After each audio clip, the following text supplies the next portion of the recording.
Salut messieurs et mesdames. Nous sommes dans la saison d'éclipse depuis plusieurs semaines et il semblerait que le monde autour de nous soit en train de devenir absolument fou. Je remarque à travers mes conversations avec mes clients, mais aussi à travers mes conversations avec ma famille, mes amis, mes proches, au cours des dernières semaines, une accélération de situations dans la vie des personnes qui traversent des périodes d'adversité très intenses et qui sont amenées à grandir, à mûrir à travers des expériences très difficiles et très douloureuses. Et même si je sais que nous ne sommes pas tous concernés de la même manière par les éclipses, par les transits, je pense que quelque part, avec les transits qui nous impactent à un niveau collectif, comme ce carré de Pluton à l'axe nodal par exemple, nous sommes tous dans ce bateau qui navigue sur un océan assez houleux en ce moment. Et les éclipses ont en plus pour effet de révéler des choses qui traînaient depuis un certain temps, que quelque part on savait, on était conscient, mais qu'on se disait que non, qu'on allait s'occuper ensuite, que nous avons voulu à un moment donné balayer sous le tapis en espérant que le temps va les faire disparaître ou je ne sais quelle situation qu'on se raconte. Et comme je te l'annonce depuis un bon petit moment, les éclipses de cette deuxième saison 2023 se produisent dans les signes de Vénus, Balance et Taureau. D'ailleurs, j'avais fait une leçon que je te laisserai linker ci-dessous sur Vénus, dispositrice du nœud nord en Taureau et ensuite, tout de suite après, dispositrice du nœud sud en Balance et les implications que tout cela avait de 2022 à 2025. Cette saison d'éclipse qui a démarré quasiment en saison Balance se poursuit en saison Scorpion, un signe sous la maîtrise de Pluton qui, comme je te disais, est au carré de l'axe nodal et qui nous met face à un carrefour de dépassement karmique qui peut être très douloureux, qui peut nous faire très peur, qui nous met face à ce karma émotionnel très intense et qui en plus s'étale dans le temps de manière assez lancinante, comme tout ce que fait Pluton. J'ai également abordé ce sujet dans des leçons que je te laisserai ci-dessous, dans une leçon où j'explique l'effet des planètes en transit au carré des nœuds lunaires. Et je te donne un mode d'emploi même. Mais bon, je ne suis pas ici pour parler de tout ça. Je suis pour parler, comme tu peux voir à l'écran, dans le titre de cette leçon, de Mars. Parce qu'en plus de tout ce que je viens d'énoncer, il y a aussi Mars. Mars qui est le maître traditionnel du Scorpion et donc dispositeur de la saison Scorpion 2023 et des éclipses. Fin septembre, début octobre, Mars était en conjonction au nœud sud, en opposition au nœud nord, qui se trouve en ce moment chez lui. Alors que la dispositrice de la saison et de cette conjonction, Vénus, parce que Mars était conjoint au nœud sud en Balance, était en train d'arriver au portail de la perception dans son voyage initiatique en Lion, dans sa propre descente à elle-même au grand en bas, et que le défi, la mission vénusienne au cours de ce portail est la remise du sceptre ou la remise du bâton de pouvoir. Et bien sûr que tout cela, lu et entendu à un niveau symbolique, les personnes qui font partie du programme ou qui se sont même inscrites à cette expérience du voyage de Vénus en Lion comprennent de quoi je suis en train de parler. Mais donc nous sommes ici dans un moment très fort de renoncement au pouvoir, de renoncement au contrôle, aussi bien du côté du travail nodal et des éclipses et du fait que Pluton soit au carré de l'axe nodal et que nous soyons en train de nettoyer ou enfin avoir d'énormes opportunités pour nous dépasser à un niveau karmique et lâcher du karma émotionnel. Il y a Vénus qui est aussi en plein renoncement. Il y a la saison Scorpion, qui est quand même une saison traditionnellement au cours de laquelle nous renonçons aussi, nous traversons des peurs, nous travaillons la confiance. et la certitude intérieure. Mais il n'y a pas que ça. Il y a encore des éléments à considérer qui viennent participer à faire de ce moment que nous sommes en train de transiter et qui va nous occuper encore jusqu'en début de l'année 2024, un moment exigeant, un moment difficile, un moment douloureux, un moment d'inframonde, comme diraient les anciens. C'est pour ça que j'ai intitulé cette leçon « Mars dans l'inframonde ». Mars est en train de cheminer depuis septembre la Via Combusta. La Via Combusta est un morceau du zodiaque, appelé également la voie brûlée, le passage de feu, pour que tu puisses plus ou moins comprendre de quoi il s'agit, même si j'ai fait plusieurs leçons au sujet que je te laisserai bien sûr linker ci-dessous pour que tu ailles te renseigner. Et donc c'est des degrés très énigmatiques du zodiaque qui se situent environ de la moitié du signe Balance à la moitié du signe Scorpion. Il y a différentes propositions quand tu fais des recherches. Bon, il n'y a pas énormément d'informations à ce sujet. Dans mes leçons, moi, je t'explique pourquoi et comment moi j'ai calculé le début et la fin des degrés, parce qu'il y a quand même toute une logique. Mais voilà, ce morceau du zodiaque est un morceau comme de passage initiatique et de purification. Bon, en plus de tout ce que je t'expliquais tout à l'heure, Mars est en ce moment en train de transiter la Via Combusta. Il n'est pas tout seul. Il est conjoint à un astéroïde que je t'ai présenté dans une des rencontres du voyage de Vénus, dans la rencontre numéro 2, celle du mois de septembre, l'astéroïde Tecastlipoca, un astéroïde qui nous renvoie, de par son nom, vers une divinité mexica très puissante.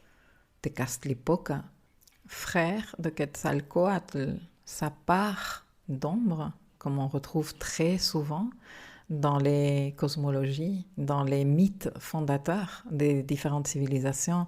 Tecastlipoca, Dieu créateur. Tecastlipoca, Dieu du ciel nocturne, Dieu de la mémoire ancestrale, Dieu du temps, Dieu de la providence. Tecastlipoca qui, comme je te l'expliquais dans notre rencontre Thérapéia du mois de septembre, se présente également sous la forme du jaguar noir. Le jaguar noir étant un animal totem qui fait appel à la plus grande des impeccabilités quand nous sommes en train de transiter des périodes d'inframonde. C'est donc ce jaguar noir qui chemine aux côtés de Mars, alors même qu'il est en train de transiter la Via Combusta, la voie brûlée. Et tu me diras, arrivé à ce stade, ah ben je comprends mieux. Oui, mais j'ai pas encore fini. J'ai encore des trucs à te dire.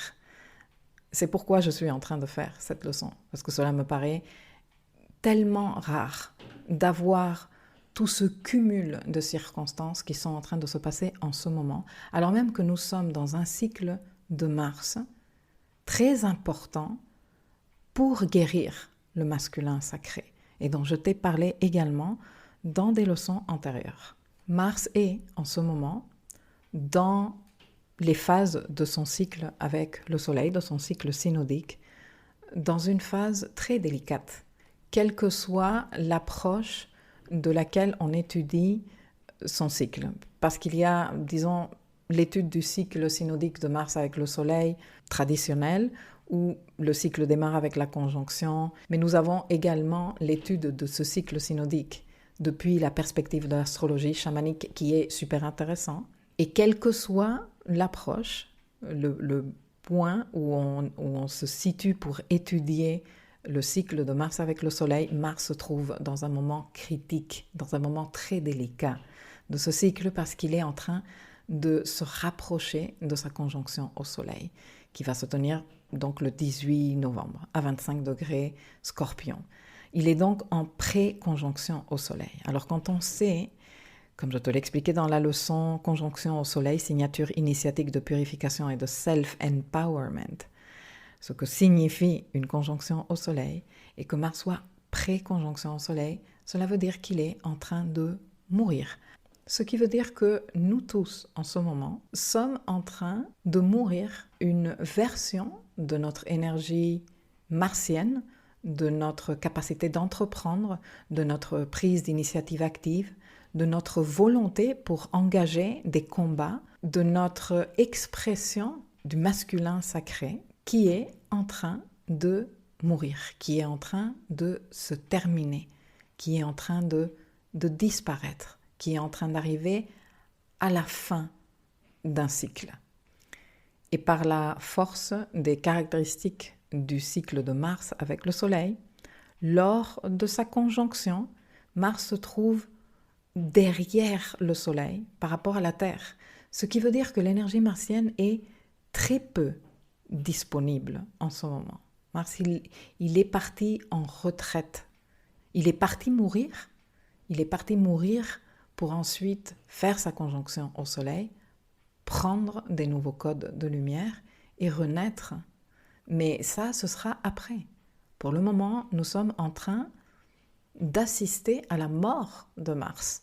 Et c'est un moment très important compte tenu du cumul de situations comme je te les ai présentées dans cet audio. Mi-octobre, suite à la mort de mon cher chien Tico, j'écrivais un texte que je partageais ensuite sur Telegram et que j'intitulais « Courage ». Et mon texte disait comme suit. « Nous savons tous que l'une des plus grandes vertus d'un guerrier est son courage. Le courage de défendre les causes qui lui sont chères, le courage de se mobiliser, le courage d'aller de l'avant malgré l'adversité, le courage de surmonter ses peurs face au danger. Un guerrier a beaucoup de courage. Il existe une dimension du courage du guerrier qui est peu médiatisée. C'est une bravoure moins ardente et impétueuse que celle que nous avons tous en tête lorsque nous imaginons un guerrier.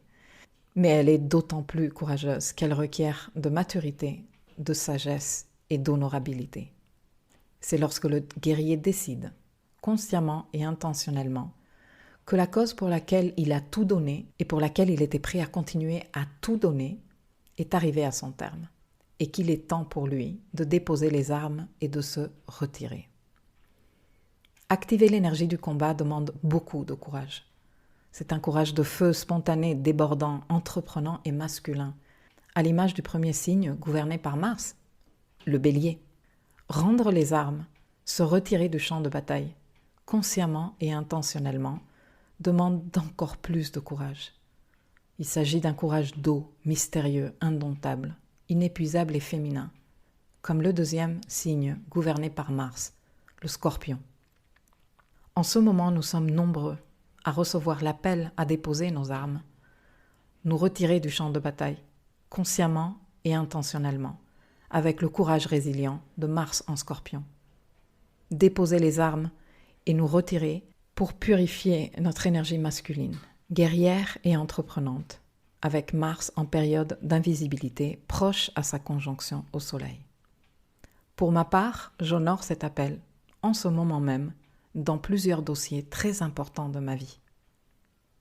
À nous tous qui affrontons nos peurs et trouvons une force en nous dont nous ne soupçonnions pas l'existence, je nous salue. Nous sommes donc dans ce moment tellement important, tellement exaltant, tellement difficile et douloureux, tellement délicat en lien avec notre énergie masculine, avec ce Mars en invisibilité, suite à sa conjonction au sud, qui chemine sur la voie brûlée, accompagné de Tecastlipoca, en pleine saison d'éclipse, en pleine saison Scorpion. Mars fera sa conjonction au Soleil hors Via Combusta, à 25 degrés, Scorpion. Ce qui veut dire que le processus le plus délicat de purification sera déjà terminé, mais il va lui falloir encore un moment pour émerger des profondeurs de l'inframonde. Ça va lui prendre jusqu'en début janvier. Et comme on l'étudiera dans pas longtemps, dans une série de leçons que je prépare sur l'inframonde, ses paysages et ses personnages et archétypes mythologiques, Mars n'est pas totalement livré à lui-même lors de ce passage difficile comme aucun d'entre nous ne sommes jamais livrés à nous-mêmes lorsque nous traversons une période d'inframonde. Alors c'est sûr que c'est à lui de faire le boulot, parce que celui qui descend à l'inframonde va faire un boulot initiatique de taille, mais il a un allié, comme nous l'avons tous toujours. Et on verra ça dans ces leçons que je te prépare sur l'inframonde. Au cours de cette traversée, l'allié de Mars est Mercure. Mercure, qui est le dieu ailé, qui est le seul à avoir le privilège d'entrer et de sortir de l'inframonde à volonté. Mercure, qui représente le point d'ancrage dans le monde visible pour Mars lors de cette traversée du grand en bas, lors de ce moment de mort intentionnelle de Mars. Alors comment on sait que c'est Mercure son allié, tu te diras? Eh bien parce que, comme je l'avais évoqué dans la leçon sur les périples de Mercure en 2023 que j'avais publiée en début d'année, et que je te laisserai le lien ci-dessous, Mars et Mercure vont se rencontrer tête à tête 3 fois entre le 29 octobre 2023 et le 27 janvier 2024. 3 conjonctions que Mars fera avec son allié pendant sa traversée du grand en bas. Le 29 octobre 2023, le 28 décembre 2023 et le 27 janvier 2024. Pour repère, pour que tu comprennes à quel point c'est exceptionnel d'avoir ces 3 conjonctions, leur suivante conjonction sera en octobre 2025. Tu vois, Mars et Mercure ne font pas des conjonctions tous les 4 matins. Il est important, pour comprendre l'objectif de cette leçon, de savoir lire ce que représente une conjonction Mercure-Mars, un transit de Mars et Mercure en conjonction. Mars représente notre volonté, l'élan de partir en combat, l'élan d'aller défendre les causes qui sont importantes pour nous, qui nous motivent, qui déclenchent en nous cette énergie entreprenante et d'extériorisation. Non, tu vois le glyphe de Mars, ce cercle qui représente la conscience et la flèche qui va de l'avant. C'est vers là-bas que je vais et que je dirige ma conscience. Mercure représente notre dimension mentale, qui va bien au-delà d'une certaine série de compétences et de facultés intellectuelles. Mercure est l'écluse où nous réconcilions amour et lumière. Je ne vais pas t'aller ci-dessus parce que j'ai déjà fait des leçons au sujet, que je te laisserai linker ci-dessous, car Mercure représente à lui tout seul un grand mystère. Les conjonctions Mercure-Mars sont des conjonctions de stratégie, des fusions de la volonté et de la dimension mentale, de notre physicalité, de notre capacité de agir dans le monde physique, dans la matière, soutenu et accompagné par notre capacité de comprendre et de décrypter le monde.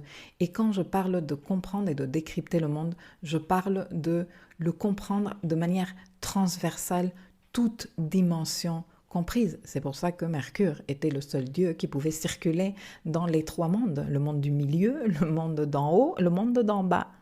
Que Mars, lors de ce moment tellement important de traversée du grand en bas, de période d'inframonde super intense, puisse compter avec Mercure comme allié au travers de ces 3 conjonctions, d'abord en Scorpion, ensuite en Sagittaire et finalement en Capricorne, en plus dans un degré en Capricorne super symbolique. Tout ceci représente une configuration qui ne peut que nous interpeller pour qu'on l'étudie et qu'on se serve des clés symboliques pour nous accompagner au long de ce processus tellement important qui va terminer d'aboutir à la fin du mois de janvier. Alors c'est la raison pour laquelle je suis ici devant mon micro pour te livrer toute cette information. Dans la deuxième partie de cette leçon, nous allons aborder la lecture de ces 3 conjonctions au travers des clés symboliques présentes dans les thèmes de chaque conjonction pour comprendre la dynamique dans laquelle se trouve Mars et avoir, comme je te dis, donc des pistes pour pouvoir épouser le mouvement, de façon à avoir moins la sensation de nous battre contre la vie et plus de faire corps avec l'algorithme de la vie, comme je dis. Je terminerai cette deuxième partie de la leçon avec des réflexions personnelles sur la notion de courage et le lien que je fais avec la présence symbolique de l'astéroïde Pallas dans les différents thèmes des différentes conjonctions de tout ce processus de reconfiguration ou de réinitialisation de l'énergie martienne. Je te laisse le lien vers la leçon ci-dessous et je te dis à tout de suite en espérant comme toujours que ces enseignements t'apportent de la lumière, qu'ils te soient utiles, inspirants et profitables et que tu saches les mettre au service de ton expérience de vie. À tout de suite.